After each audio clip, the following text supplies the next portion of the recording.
ओम ब्रह्म सत्यम सर्वधार। आज गुरुदेव को अंग से कबीर वाणी। गुरु गोबिंदो खड़े, गुरु गोबिंदो खड़े, किसके लागों पार। बलिहारी गुरु आपने, बलिहारी गुरु आपने, गोविंदिया बताए कबीरा, गोविंदिया बताए।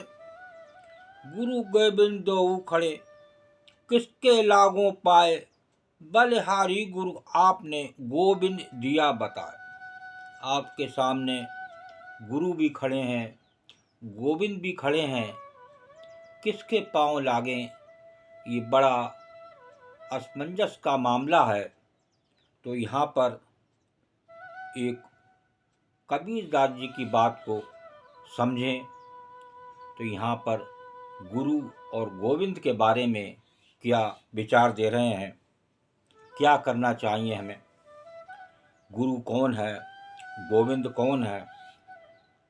गुरु और गोविंद दोनों सामने उपस्थित हों तो प्रथम प्रणाम किसको करूं।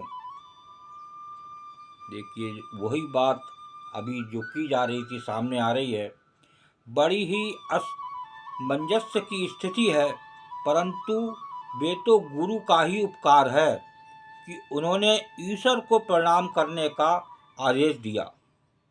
ये वो गुरु जो अंतर्यामी है, उसने ईश्वर को प्रणाम करने का आदेश दिया। इस असमंजस की स्थिति से उबारने में गुरु ने ही मेरा मार्गदर्शन किया, इसलिए मैं गुरु के चरणों में ही अपना सर्वस्व निछावर करता हूँ। तो यहाँ पर आप जान सकते हैं कौन बड़ा कौन छोटा, लेकिन गुरु की महिमा अपार है। एक संसारी गुरु भी आपको कहाँ से कहाँ ले जाता है, और वो उस पढ़ाने के बाद नौकरी, और नौकरी के बाद रिटायर, फिर वो मानव धक्के खाता रहता है। और जब तक वो पूर्ण गुरु जो इस देह में विराजमान है, जब तक आप उसके समर्पण नहीं होंगे, उसको नहीं जानेंगे, जब तक आपका कुछ बनने वाला नहीं। आप कोरे समझें, इस संसार में आए भले ही कितनी भी डिग्रियाँ आप प्राप्त कर लें, लेकिन जब आप यहाँ से संसार से विदा होंगे तो कोरे विदा होंगे। आपका वो डिग्री लेना बेकार है। जब तक आपने उस गुरु को नहीं जाना तो आपका यहाँ संसार में आना बेकार है। आप बड़े दुख और निराश के साथ इस संसार से विदा होंगे। कोई ताकत नहीं आपकी इस दुखी विदाई को कोई रोक सके। तो यहाँ पर फिर एक बार वाणी को श्रवण करें। गुरु गोविंद दो खड़े, किसके लागों पाए, बलिहारी गुरु आपने, गोविंद दिया बताए। गुरु और गोविंद दोनों सामने उपस्थित हों तो प्रथम प्रणाम किसको करूं।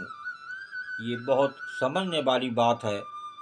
धोखे में रहेगा कभी बाई चांस आपने बहुत प्रभु का नाम लिया, उनका सिमरन किया, और आपके सामने दोनों खड़े हो जाएं, तो आपको ये जानकारी में होना चाहिए कि कौन बड़ा है कौन छोटा है। तो यहाँ पर बड़ी ही असमंजस की स्थिति है, परंतु ये तो गुरु का ही उपकार है कि उन्होंने ईश्वर को प्रणाम करने का आदेश दिया। इस असमंजस की स्थिति से उबारने से गुरु ने ही मेरा मार्गदर्शन किया, इसलिए मैं गुरु के चरणों में ही अपना सर्वस्व निछावर करता हूँ। जो आपको आदेश दिया वो गुरु ने दिया उस प्रभु के लिए, तो गुरु का आदेश सर्वोपरि है। आप उस गुरु को ना भूलें, और जब तक आपके जीवन में पूर्ण गुरु नहीं है, जब तक आपका जीवन व्यर्थ है। उस पूर्ण गुरु को जानें जो आपकी इस देह में विराजमान है, तभी आपका इस संसार से आपको छुटकारा मिल सकता है। नहीं तो इस दुख रूप संसार में 84 लाख योनियों से कोई छुटकारा दिलाने वाला नहीं। चाहे आप संसार में कितनी भी डिग्रियां प्राप्त कर लें, और छुटकारा दिलाने वाला है वो पूर्ण गुरु, जो अभी आपने सिमरण किया। गुरु गोविंद दो खड़े किसके लागू पाए। ओम ब्रह्म सत्यम सर्वदा। दास की गुरुवाणी अच्छी लगी तो ज़रूर शेयर करें, और इस पर विचार ज़रूर करें एक गुरु पर, और अपने जीवन को आप सफल बना सकते हैं। ओम ब्रह्म सत्यम सर्वदा।